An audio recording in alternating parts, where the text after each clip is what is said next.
नमस्कार। आज हम एक खास गांव की कहानी लेकर आए हैं। जी। बाहरी दिल्ली का गांव है बडूसराय। और हमारे पास जो जानकारी है वो श्री राजेश सांगवान जी के संग्रह से है। हाँ, तो हम देखेंगे कि ये गांव मतलब कैसे बसा, कौन लोग यहाँ शुरू में आए। बिल्कुल। और कैसे अलग-अलग परिवार और समुदाय इसका हिस्सा बने, एक तरह से गांव के बनने की पूरी कहानी समझेंगे। सही। तो शुरू कहाँ से करें? गांव की लोकेशन से? हाँ, ठीक रहेगा। तो बडूसराय पड़ता है बाहरी दिल्ली में, नजफगढ़ के पास। हम थाना छावला लगता है शायद। हाँ, थाना छावला। और कहते हैं कि इसे बसाया था चौधरी हरनंद सांगवान ने। अच्छा। सन 1716 की बात है ये। वो हरियाणा से आए थे, भिवानी जिले के चरखी गांव से। 1716 काफी पहले की बात है। और सांगवान परिवार, इनका तो मतलब मुख्य रोल रहा होगा शुरू में। बिल्कुल। और कमाल की बात ये है कि चौधरी हरनंद सांगवान से लेकर उनकी 21वीं पीढ़ी तक का पूरा वंशवृक्ष मौजूद है। अरे वाह, 21 पीढ़ियां, ये तो बड़ी बात है। इससे पता चलता है कि परिवार ने गांव को बसाने में कितनी अहम भूमिका निभाई। हाँ, गांव की आबादी बढ़ाने में। सही। और आज कितनी आबादी होगी वहां अंदाजन? आज करीब 5,000 लोग रहते हैं। ठीक ठाक बड़ा गांव है मतलब। हाँ, और सुविधाएं भी धीरे धीरे बढ़ी होंगी। जैसे कि वहाँ 5वीं तक का सरकारी स्कूल है। ओके। और एक सांगवान फाउंडेशन भी है। ये समाज सेवी संस्था है, 2016 से चल रही है। श्री राजेश सांगवान जी इसे देखते हैं। अच्छा, ये तो बढ़िया काम है। हाँ। और एक जिज्ञासा प्राइवेट स्कूल भी है। पूजा के लिए सिद्धाश्रम धाम है, मंदिर हैं, तालाब भी हैं।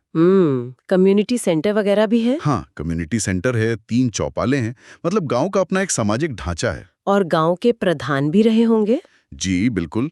पहले चौधरी जीतराम सांगवान थे, फिर श्री न्यादर सिंह और आखिर में चौधरी अतर सिंह सांगवान। ये दिखाता है कि गांव संगठित था।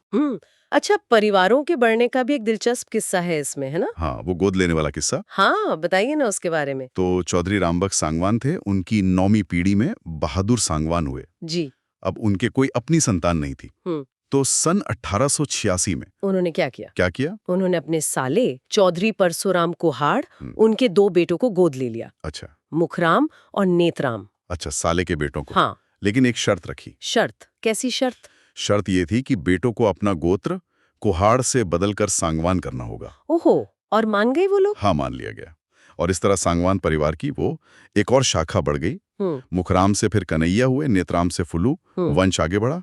ये तो सच में बड़ा अनोखा तरीका था परिवार को आगे बढ़ाने का, उस जमाने के हिसाब से। बिल्कुल सामाजिक तरीके थे ये वंश चलाने के। तो क्या बडूसराय में सिर्फ सांगवान परिवार ही रहा या और भी लोग आकर बसे?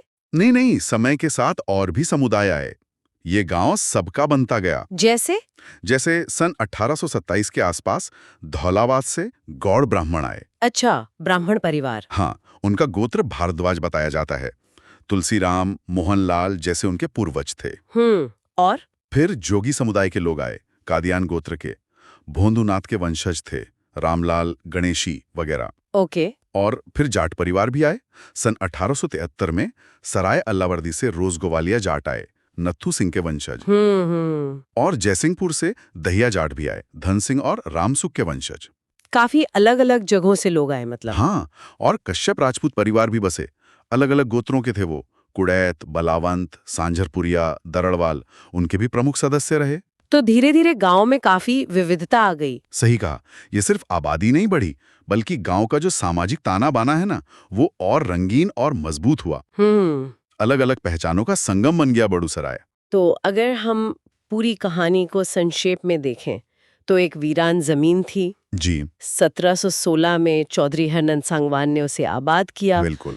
फिर सांगवान परिवार की जड़ें गहरी हुईं। जी। गोद लेने जैसी सामाजिक रीतियों से परिवार और फैला। बिल्कुल। और फिर समय के साथ दूसरे समुदाय, दूसरे गोत्र के लोग भी आए और गांव एक मिली जुली बस्ती बन गया। एकदम सही। एक व्यक्ति के प्रयास से शुरू होकर ये एक पूरे समुदाय के बनने की कहानी है। हाँ, और ये हमें सोचने पर भी मजबूर करती है ना? किस बारे में? इसी बारे में कि आज के इस तेज रफ्तार जमाने में अपने स्थानीय इतिहास को, अपने परिवार की जड़ों को याद रखना, सहेज कर रखना, इसकी क्या अहमियत है। बहुत जरूरी सवाल है। और ये किसी समुदाय की जो सामूहिक पहचान होती है उसको कैसे बनाता है, कैसे प्रभावित करता है, ये भी सोचने वाली बात है।